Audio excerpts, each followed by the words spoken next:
حافظ صاحب بتائیے گا، یہ جو ساری صورتحال بنی ہے مذاکرات کے بعد، اب اپوزیشن جماعتوں نے امیدیں باندھ لی ہیں اس اتحاد سے. پہلے تو یہ بتائیں اتحاد کو ہم یہ کہیں کہ باقاعدہ یہ اتحاد تشکیل ہو گیا ہے اور تمام تر جو ایشوز ہیں اس پہ آن بورڈ ہیں تمام اراکین؟ بسم اللہ الرحمن الرحیم. بہت شکریہ. میرے خیال میں بنیادی طور پر تو ابھی تک یہ فیصلہ نہیں ہوا ہے کہ اپوزیشن جماعتوں کے درمیان باقاعدہ الائنس یا اتحاد کی ایک شکل بنی ہے. اور البتہ یہ ہوا ہے کہ اسد قیصر جو سابق اسپیکر قومی اسمبلی اور تحریک انصاف کے رہنما ہیں، ان کے گھر پر ایک بیٹھک ہوئی ہے عشائیہ.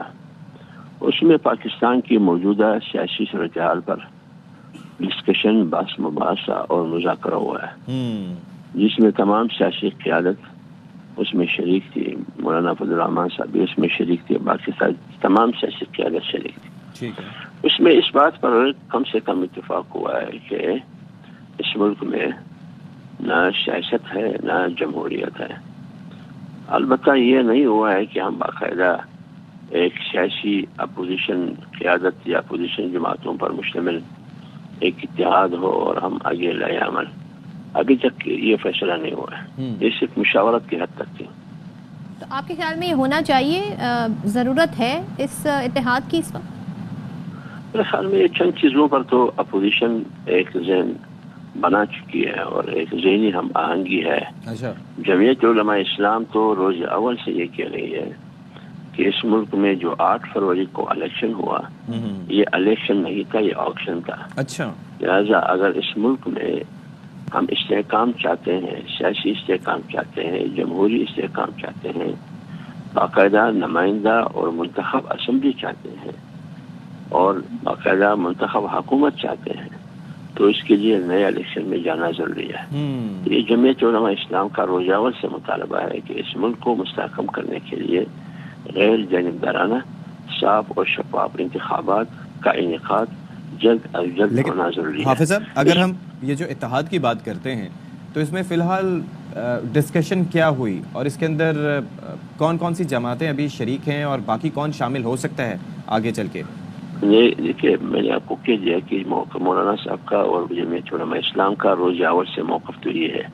اب تمام سیاسی جماعتیں جو اپوزیشن میں ہیں، یہ ذہن بنا چکی ہے اور ان باتوں پر سب کی ذہنی ہم آہنگی ہے کہ موجودہ اسمبلی یا موجودہ حکومت یا عوام کا نمائندہ حکومت، عوام کا نمائندہ اسمبلی نہیں ہے. اس پر تو اتفاق ہے. دوسری بات یہ ہے کہ اس ملک میں رول آف لا نہیں ہے، اور تیسری بات یہ ہے کہ اس ملک میں کوئی آئین نہیں ہے. تو اگر اس بات پر ذہنی آمادگی ہوئی ہے ان چند باتوں پر کہ ملک میں آئین کی بالادستی ہو جو کہ ہے نہیں، قانون کی حکمرانی ہو جو کہ ہے نہیں، ایک نمائندہ عوامی حقیقی نمائندہ حکومت اور اسمبلی ہو جو کہ ہے نہیں، تو جب نہیں ہے تو پھر کیا ہونا چاہیے؟ آگے مطالبہ یہی ہوگا کہ ملک میں نئے انتخابات. آپ نئے انتخابات کی بات کر رہے ہیں. پچھلے سال 8 فیب کو جو انتخابات ہوئے، ظاہر ہے جس سیٹ اپ کے تحت ہوئے وہی سیٹ اپ موجودہ سیٹ اپ ہے. اگر آپ کہتے ہیں کہ وہ صاف شفاف نہیں تھے، آئین کے مطابق نہیں تھے، تو اب کیا گارنٹی ہوگی کہ جو نئے الیکشن ہوں گے وہ اس طرح کے نہیں ہوں گے؟ کیونکہ ریفارمز تو کچھ ہو نہیں سکے الیکٹورل. دیکھیے، بات یہ ہے بنیادی طور پر تو میں نے آپ کو یہ کہہ دیا کہ بنیادی اصولی طور پر ان تمام اپوزیشن میں شامل جماعتوں کا ان نکات پر اتفاق ہے، ذہنی ہم آہنگی ہے. اب اگر جب یہ جماعتیں واقعی متفق ہوتے ہیں، آگے متحد ہو کر ایک اتحاد کی صورت میں آگے جاتے ہیں، پھر باقی چیزیں جو آپ نے سوال کیا کہ سسٹم وہی ہے، تو پھر آپ کو کیا گارنٹی ہے کہ صاف و شفاف انتخابات ممکن ہو سکے گا؟ یہ آگے جب یہ اتحاد وجود میں آئے گی یا باقاعدہ ایک اتحاد کی شکل اختیار کرے گی، یہ تمام چیزیں پھر سامنے آئے گی کہ اپوزیشن جماعتوں کا ڈیمانڈ کیا ہوگا. ٹھیک ہے. تھینک یو سو مچ حافظ.